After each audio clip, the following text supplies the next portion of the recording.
Continue our coverage this morning. We have on the phone with us right now is Robert DeGroot with the USGS, who can offer hopefully some technical analysis and knowledge into our discussion this morning as we're following, as John was just showing you, that swarm of small earthquakes that have been playing out over the last, what, hour and 20, almost 25 minutes now. Mr. DeGroot, thank you so much for joining us. Good morning. How's it going? Well, rattling and rolling. It's interesting. But nothing major. Good. Yes. So yes, we've had of course, the San Ramon Valley.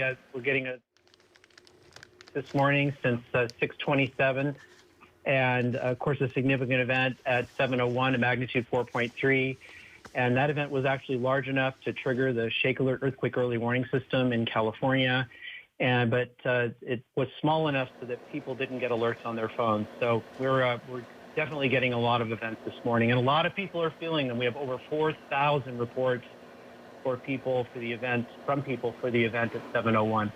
Yeah, and we're seeing it's being felt as far north as Santa Rosa and as far south as Santa Cruz, so pretty widespread. Yeah, absolutely. Magnitude 4 earthquakes can be felt over a considerable distance, and I think people in the San Ramon Valley are getting a little bit sort of sensitized to the fact that events are happening. There was a little bit of a lull there for a while, but we've had a number of events today, so we totally understand that people are concerned about it.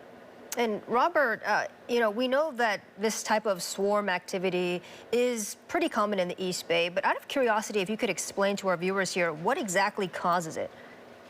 Yeah, for this particular series of events, there's a very complicated set of faults. It just sort of crisscrossing each other in between Mount Diablo and the Calaveras Fault. So we're talking sort of the region from Walnut Creek down to Dublin, right?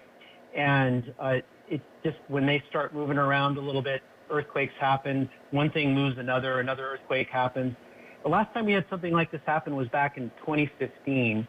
So it went on for several months. So this is something that is fairly frequent, not frequent in terms of like every year, but frequent enough that we've seen this happen at least 3 or 4 times since the turn of the century.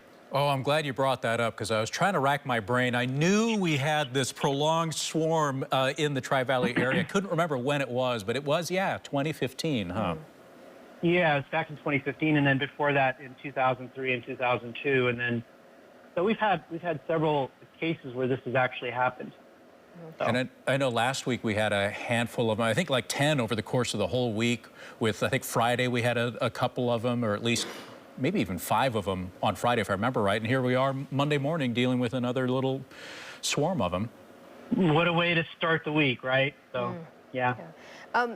Is there any indication that this swarm that we're experiencing here this morning could lead to a larger quake, or is that unlikely? That's always the question, isn't it? Yeah. Yeah, and it's a perfectly reasonable question, and people want to know, right? And so one thing that we've noticed from the sequences that happened as far back as 1970, 1976, up through 2002 and to today, that nothing larger has happened as a result of these swarms that have happened.